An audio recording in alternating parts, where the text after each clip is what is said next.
আমার মা বাবা যে মনের মধ্যে একটা স্বপ্ন নিয়ে আছেন যে আমার সন্তান বড় হয়ে তাদের জন্য কিছু একটা করবে, দেশের জন্য কিছু একটা করবে।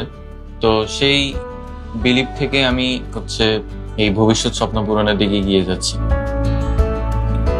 আমার মা প্রথম আমাকে বলেছিল যে অনলাইনে বিভিন্ন ধরনের অ্যাপস আছে যেগুলো কন্টেন্ট লার্নিং এ হেল্প করে অনেক বেশি। তো তার মধ্যে আমি একবার শিখো ডাউনলোড করে দেখলাম।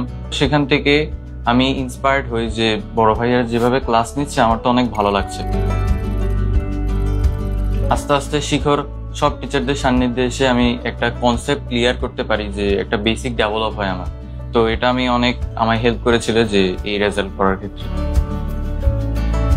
আমি বলতে চাই যে শিখর লাইভ ক্লাস করার পরে আমি অ্যানিমেটেড লেসনগুলো দেখতাম।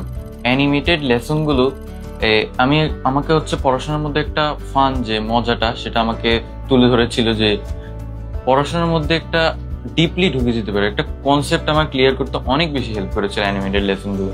তো আমি প্রত্যেক সময় অ্যানিমেটেড লেসনগুলো দেখতাম। প্লাস আমি বলতে চাই যে শিখর বড় ভাইয়ারা যারা, আমি তাদের থেকে অনেক বেশি ইন্সপায়ার হয়েছি। তারা বিভিন্ন মোটিভেশনাল কথা বলতেন, যেগুলো আমায় পড়াশোনার প্রতি একটা আগ্রহ সৃষ্টি করতে অনেক বেশি হেল্প করেছে।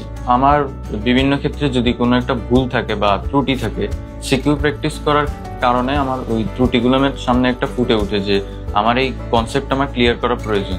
পরবর্তীতে ওটা আমায় অনেক হেল্প করে। এই কারণে আমি এই রেজাল্টটা করতে পেরেছি। আমি যখন ভর্তি হয়েছিলাম ক্লাস 9-এ জুন জুলাই, তখন আমি ক্লাসগুলো দেখতাম। ক্লাস 10 পর্যন্ত আমি সবগুলো ক্লাস দেখলাম। তাদের প্রতি একটা ট্রাস্ট আমার তৈরি হয়ে গিয়েছিল।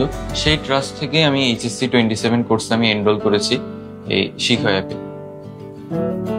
যারা অনলাইনে এই ক্লাস নিয়ে যারা কনফিউজড, মোবাইলের তো ব্যাড দিকও আছে আবার ভালো দিকও আছে।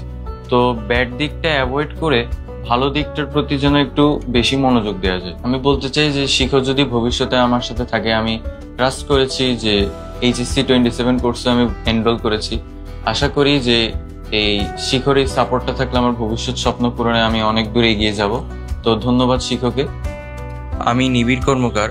2025 সালের SSC পরীক্ষায় আমি 1300 নম্বরের মধ্যে 1285 নম্বর পেয়ে সারা বাংলাদেশের প্রথম স্থান অধিকার করার গৌরব অর্জন করেছি।